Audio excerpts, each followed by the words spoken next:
This is Tuesday series on crazy. Twitter gives us a close-up, zoomed-in view of the electrode threads they insert into the brain.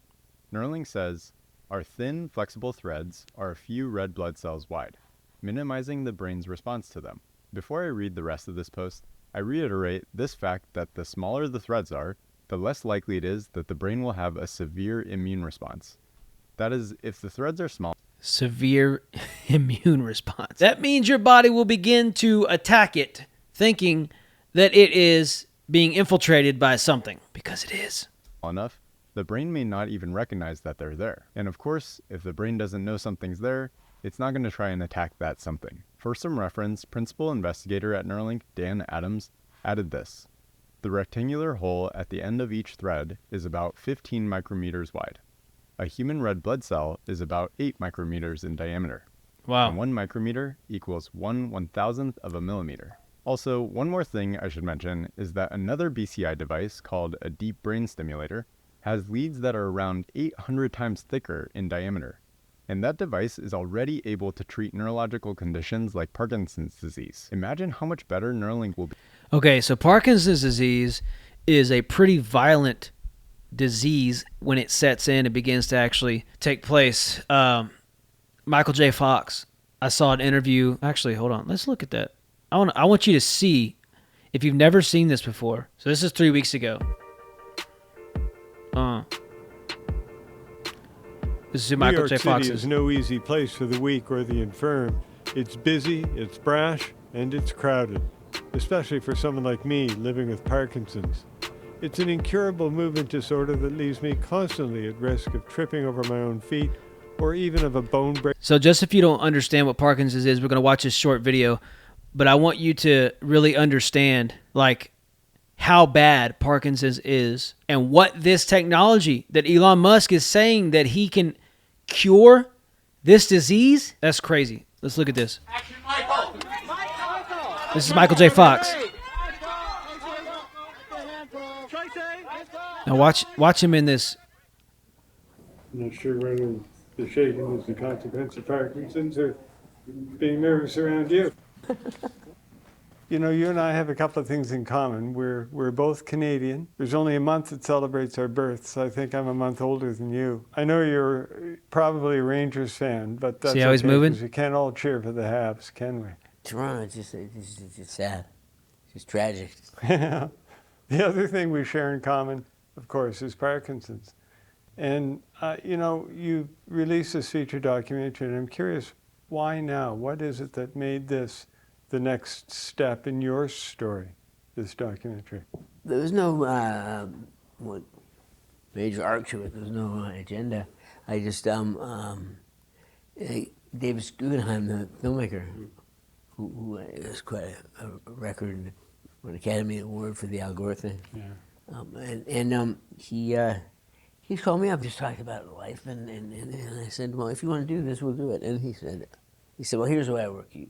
You get 3 objections to 3 major plot points. You can go. No, that's not my pressure. That's your pressure. I'll show up and you roll cameras. The story of me. Take 2.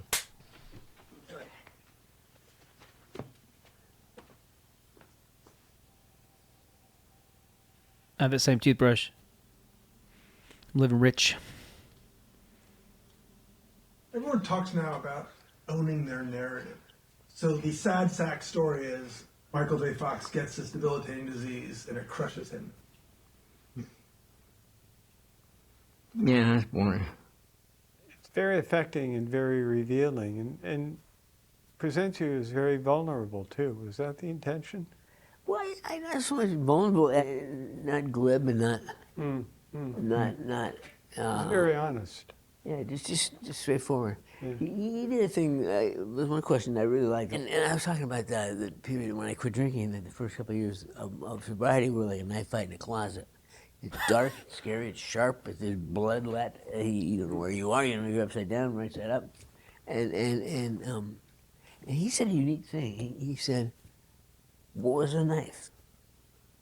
And it just occurred to me. The truth was a knife. At that point, did you realize you were drinking to deal with the diagnosis, or were you drinking to deal with how you were coping Well, I was a Burnaby boy. I was drinking because it was Friday night, and Saturday night, and Sunday night, and Monday and Tuesday was coming, and Wednesday was around the corner.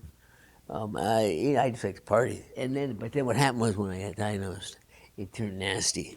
It wasn't about fun anymore. It was about exiting from the situation, exiting from relationships, exiting from responsibility, and so and Tracy's response was a big dose of apathy on her part. And it just like boredom and ennui and nothing is as complimentary as disgust. She was just done, and that shocked me into action. There's a tendency for people to deny they have Parkinson's, to deny the effect it has on them. Anyway, so that is what this Neuralink is claiming that it can cure. So you saw his body moving around violently. Michael J. Fox, he's a well-known actor. He was in at my church here recently. I've been preaching from Revelation chapter 2, verses 4 and 5. It says, go back and do your first works again. And so go back to the future. That's what it reminded me of. So I got a little nostalgic because I grew up watching those films. And it was like I found out he had this disease, several years ago, and then seeing current stuff where you can see the progression of it. And then I heard Elon Musk give a speech 6 months ago on his Neuralink, and it was like, wait, he said he could possibly cure Parkinson's disease?